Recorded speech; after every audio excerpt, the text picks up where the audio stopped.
상황이 이대로 내년 총선을 제대로 치를 수 있겠냐는 우려가 갈수록 커지고 있는 가운데 민주당의 심장인 광주 전남 의원 대부분은 침묵으로 일관하고 있습니다.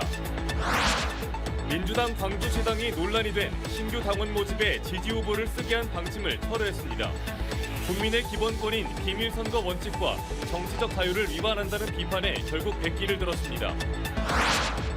분양가가 3.3제곱미터당 3천만 원 안팎에 달하며 고분양가 논란을 일으킨 아파트 청약이 1순위에서 올해 광주 최고 경쟁률을 기록했습니다.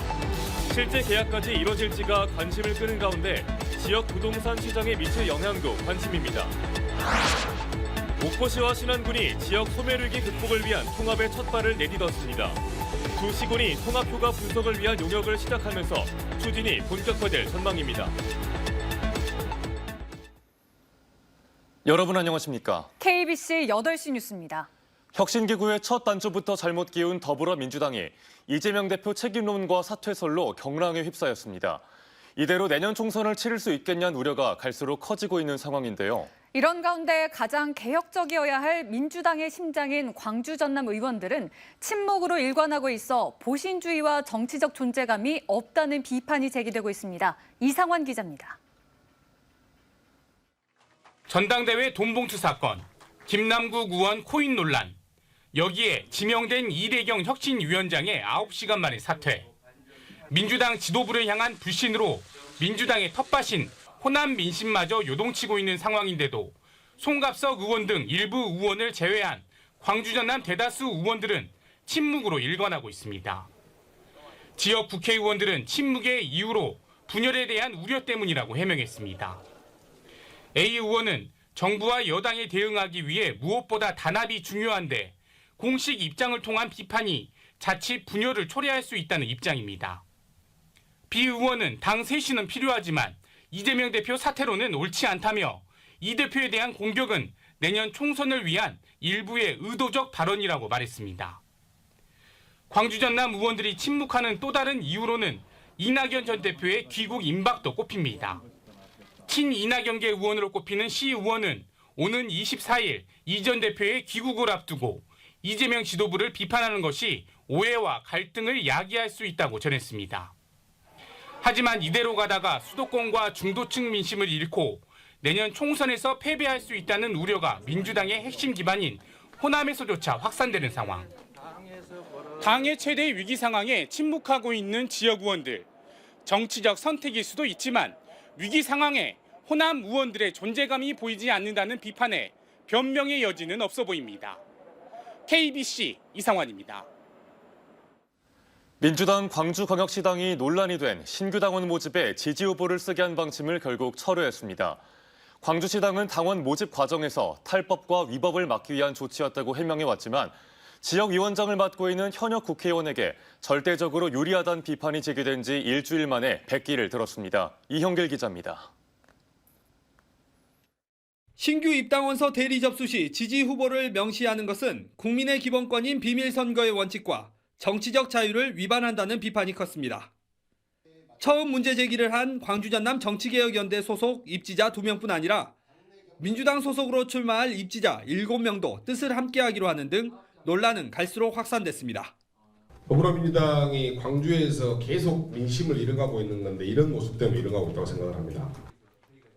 논란이 커지자 민주당 광주시당은 결국 문제 제기 일주일 만에 지지 후보 명기 방침을 폐기하기로 했습니다. 대신 그 항목에 지역구를 쓰도록 했습니다.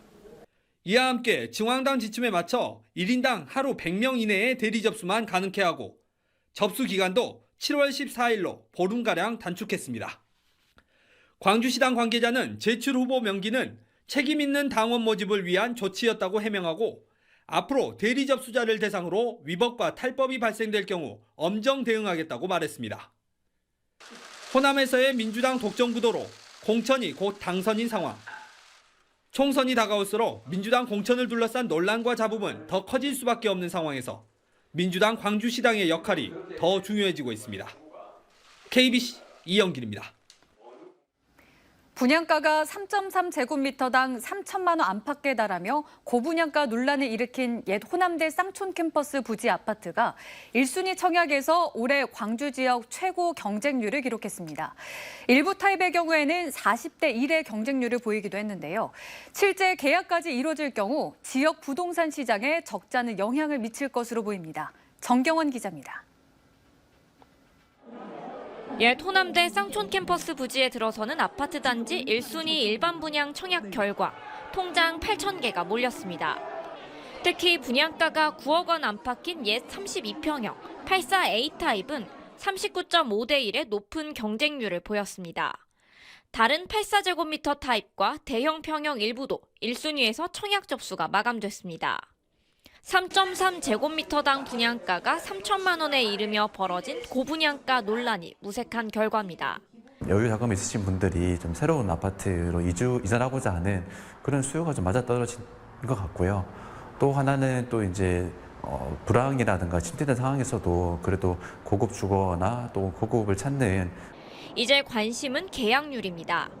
올해 1분기 광주 지역 아파트들의 초기 분양률이 35%에 그친 터라 실제 분양 성패는 100% 계약 여부에 달려있다는 분석입니다. 완판될 경우 지역 부동산 시장엔 큰 변화의 바람이 불 것으로 예상됩니다. 3.3제곱미터당 2천만 원을 넘어선 분양가에도 영향을 미칠 수 있습니다. 이 때문에 일부 미분양 단지와 최근 분양가에 비해 상대적으로 매매가가 낮은 신축과 준신축 단지들이 다시 관심을 받는 분위기입니다. 근데 이제 84가 지금 조금 어려워서 그런데 남양층이 있다가 지금 한두 개도 없어요. 한두 개나 있을까 말까거든요. 고분양가에도 입지와 고급화를 내세운 호남대 쌍촌 캠퍼스 부지 아파트가 일단 청약 흥행에 성공하면서 이제는 계약률이 지역 부동산에 미칠 영향에 관심이 쏠리고 있습니다. KBC 정경원입니다. 목포시와 신안군이 지역 소멸 위기 극복을 위해 통합의 첫 발을 내딛었습니다. 두 시군은 함께 통합 효과 분석을 위한 공동 용역에 들어갔는데요. 목포 신안 통합을 넘어 무안반도 통합으로 이어질 수 있을지 주목되고 있습니다. 고익수 기자가 보도합니다. 무안군에서 분리된 목포와 신안, 그래서 한 뿌리라 불리는 무안반도. 이들 세 개 시군의 통합 여정은 가시밭길의 연속이었습니다. 1994년 이후 90년대에만 4차례에 걸쳐 시도된 무안반도 통합 주민투표. 목포시와 신안군 주민은 압도적인 찬성표를 던졌지만 무안군 주민의 반대로 통합이 번번이 무산됐습니다. 2009년 정부의 행정구역 자율통합으로 치러진 주민투표. 이번엔 무안뿐만 아니라 신안에서도 반대표가 많아 무산됐습니다. 2011년 다시 시도된 주민투표는 도청 이전 예정 지역이라는 이유로 추진 대상에서 제외돼 좌절됐습니다. 이 같은 아픔을 딛고 목포시와 신안군이 통합을 위한 첫 단추를 끼웠습니다. 두 자치단체가 공동으로 통합 효과 분석을 위한 용역에 착수한 것입니다. 무엇보다 신안 국민들이 우려하고 있는 부분에 대해 용역에 초점이 맞춰져야 통합으로 나아갈 수 있다는 지적입니다. 신안군은 거의 반대와 찬성이 비슷비슷하니까 그러면 어떻게 신안 주민들에게 좀 이해할 수 있도록 또 걱정하고 있는 부분을 해소할 수 있을까 그런 부분에 좀 역점을 뒀으면 좋겠습니다.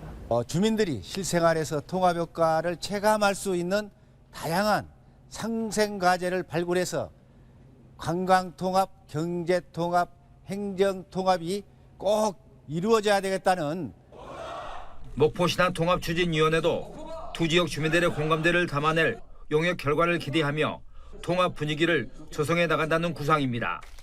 공동으로 한다는 자체가 아주 중요하고 앞으로는 모든 일들이 공동 행복을 추구하기 위해서 같이 노력하랍니다. 운명동간 자매 관계를 맺고 사생단체와의 교류를 강화하면서 군부를 지피고 있는 목포 신안 통합 움직임. 올 연말로 예정된 용역 결과가 6번이나 좌절된 무안반도 통합으로까지 이어질지 관심이 모아지고 있습니다. KBC 고익수입니다. 김영록 전라남도지사가 조규홍 보건복지부 장관을 만나 전남의 국립의과대학 설립을 건의했습니다. 김 지사는 전남은 섬 등 의료 취약지가 많고 초고령화 사회가 가속화되고 있지만 전국에서 유일하게 의대가 없어 제대로 된 의료 서비스를 받지 못하고 있다며 열악한 지역의 의료 현실을 설명했습니다. 이어 지역의 열악한 의료 현실을 타개할 해결책으로 공공성이 담보된 지역 맞춤형 국립의대 신설이 필요하다며 의정협의체에 전남 의대 신설을 반영해 줄 것을 요청했습니다. 17명의 사상자를 낸 학동 붕괴 참사 2주기가 하루 앞으로 다가왔습니다. 참사 이후부터 추모 공간에 대한 논의가 시작됐지만 유족과 재개발 조합 측이 의견 차이를 보이면서 해결책을 찾지 못했었는데요. 최근 양측이 의견을 모으면서 추모 공간 설립에 속도가 붙을 걸로 기대됩니다. 조윤정 기자입니다. 지난 2021년 6월 9일 9명의 목숨을 앗아간 광주 학동 붕괴 사고. 희생자들을 위한 추모 공간에 대한 논의를 시작한 지 1년여 만에 유족과 재개발 조합이 합의점을 찾았습니다. 최근 유족 측이 조합 부지 내 추모 공간 조성을 포기하겠다는 의사를 전달했기 때문입니다. 계속 현장성을 고수하다 보니까 협의가 좀 이루어지지 않았었는데 유족 측에서 어느 정도 마음을 내려놓은 상태에서 이야기가 좀 진전이 된 겁니다.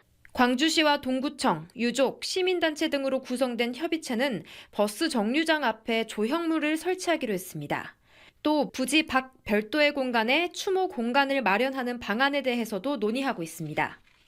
다만 조형물과 추모 공간에 대한 구체적인 추진 방안은 더 협의가 필요합니다. 무엇보다도 이 참사를 잊지 않는 것, 그리고 이걸 계기로 해서 광주 시민의 안전을 위해서 이제 무엇이 필요한가를 함께 고민하고 생각할 수 있는 그런 공간들이 조성되었으면 좋겠고요.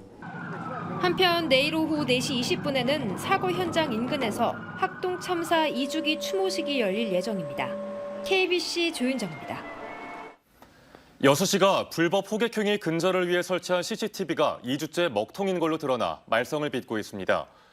여수시는 지난달 26일 해양공원 일대 음식점에 불법 호객행위를 막기 위해 24시간 녹화가 가능한 고정식 CCTV 3대를 설치했지만 2주가 지난 지금까지 작동을 하지 않고 있어 비판을 받고 있습니다.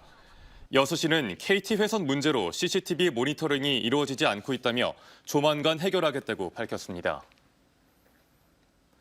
고속도로 휴게소에 정차 중이던 고속버스에서 불이 나는 아찔한 사고가 났습니다. 오늘 오후 1시쯤 전남 광양시 진월면 남해고속도로 부산 방향 섬진강 휴게소에 정차 중이던 광주발 부산행 고속버스에서 불이 나 버스를 모두 태운 뒤 20분 만에 꺼졌습니다. 운전기사와 승객 등 15명은 용물을 보기 위해 차 밖으로 나와 있어 인명피해는 없었습니다. 공무원들이 행정복지센터에서 심정지로 쓰러진 80대 노인을 살려냈습니다. 오늘 오후 3시 20분쯤 광주광역시 남구청 월산동 행정복지센터 1층 민원실에서 가족관계증명서 발급을 받던 81살 노인이 심정지로 쓰러지자 월산사동 행정복지센터 소속 한호경, 윤선미 주무관 등 4명이 심폐소생술로 살려냈습니다. 쓰러졌던 80대 노인은 병원에서 건강을 회복 중입니다. 여성 구직자와 기업 채용자의 만남의 장인 2023 전남 여성 일자리 박람회가 목포 신안 비치 호텔에서 열렸습니다. 목포와 장흥, 강진과 해남, 영암, 무안, 완도, 그리고 진도와 신안 등 9개 시군이 함께 참여한 이번 박람회는 160개 구인 기업이 400여 명을 채용을 목표로 진행된 가운데 여성 구직자 1000여 명이 방문해 높은 관심을 끌었습니다. 지난 2012년부터 시작된 전남 여성 일자리 박람회는 하반기엔 여수와 나주에서 개최될 예정입니다. 광주 전남의 상생과 지역 내 우수기업 육성을 위해 광주도시공사와 전남개발공사가 힘을 모았습니다. 두 기관은 광주 전남의 미래 발전과 동반 성장을 위해 광주와 전남의 혁신 창업기업 30곳의 물품을 서로 구매하는 공공구매 박람회를 진행했으며 사업정보 공유와 전문 인력 교류를 위한 업무 협약도 체결했습니다. 전라남도가 수입에 의존하고 있는 양파 종자의 국산 대체와 기계화 재배 기술 정립에 힘을 쏟고 있습니다. 전라남도는 무안 몽탄면에서 국산 양파 품종 평가와 기계화 시연회를 갖고 국산 양파 품종은 최근 품질이 향상돼 수입 양파 종자를 대체 가능하다고 평가하고 국산 품종이 확산되면 생산비 절감과 식량 주권 확보에도 큰 도움이 될 것이라고 밝혔습니다. 광주 동구의 복합문화공간 충장 22가 개관 3주년을 맞았습니다. 오늘 개그맨 전유성 씨의 사회로 진행된 충장 22 행사는 판소리 김양순 명창 공연과 창작 무용, 난타 공연과 청년 미술제 등 다양한 프로그램들로 꾸며졌습니다. 행사장에선 충장 22의 새 위탁기관으로 선정된 대동문화재단의 비전 선포식도 진행됐습니다. 경제적 어려움 등으로 결혼식을 올리지 못한 모범 법무보호 대상자들을 위한 합동 결혼식이 열렸습니다. 한국법무보호복지공단 광주전남지부는 광주지검과 광주지방교정청 관계자 등이 참석한 가운데 법무보호 대상자 부부 8쌍을 위한 합동 결혼식을 열고 이들의 건전한 사회 복귀를 독려했습니다. 지난 1985년부터 진행된 합동 결혼식을 통해 지금까지 300쌍이 부부의 연을 맺었습니다. 지역 시민사회단체가 국민의힘의 시민단체 선진화 특별위원회를 시민단체 탄압행위로 규정하고 공동대응에 나서기로 했습니다. 일제 강제동원 시민모임 등 광주 전남 지역 82개 시민사회단체는 국민의힘 광주시당 앞에서 기자회견을 열고 국민의힘이 위원회를 발족하고 극우단체 등과 합작해 시민단체 때리기를 본격화하고 있다며 탄압행위를 즉각 중단하라고 촉구했습니다. 이어 사회 공익을 위해 헌신해온 시민단체에 불온딱지를 붙여 탄압하는 건 시대착오적 발상이라며 윤석열 정권과 국민의힘을 비판했습니다. 민주노총 남해화학 비정규직 집회는 오늘 여수시청 앞에서 기자회견을 열고 여수 국가산단 산해하청 노동자들이 원청이 직접 고용해야 하는 노동자인지 여부를 구하는 최초의 집단 소송에서 법원이 노동자의 손을 들어줬다면서 남해화학은 정규직 전환을 조속히 추진하라고 주장했습니다. 서울고등법원은 지난 2일 노조가 제기한 남해화학 근로자 지위 확인 소송에서 노조 측의 주장을 받아들여 소송에 참여한 45명 전원을 직접 고용하라고 판결했으나 남해화학 측은 대법원의 최종 판단을 구하겠다는 입장입니다. 조직적으로 신종 마약류를 밀수해 미성년자들에게 공급한 이들이 무더기로 적발됐습니다. 광주지검 반부패 강력수사부는 지난 3월부터 2개월 동안 4억 3,500만 원 상당의 합성마약 야바와 MDMA 14,000여 정과 케타민 3.5kg을 국내 밀반입해 유통하거나 투약한 혐의로 태국 출신의 불법 체류자 8명을 구속 기소했습니다. 또 지난해 8월 필로폰 0.2g을 17살에게 투약한 30대 남성과 필로폰 유통망 조직원 등 5명도 검거했습니다.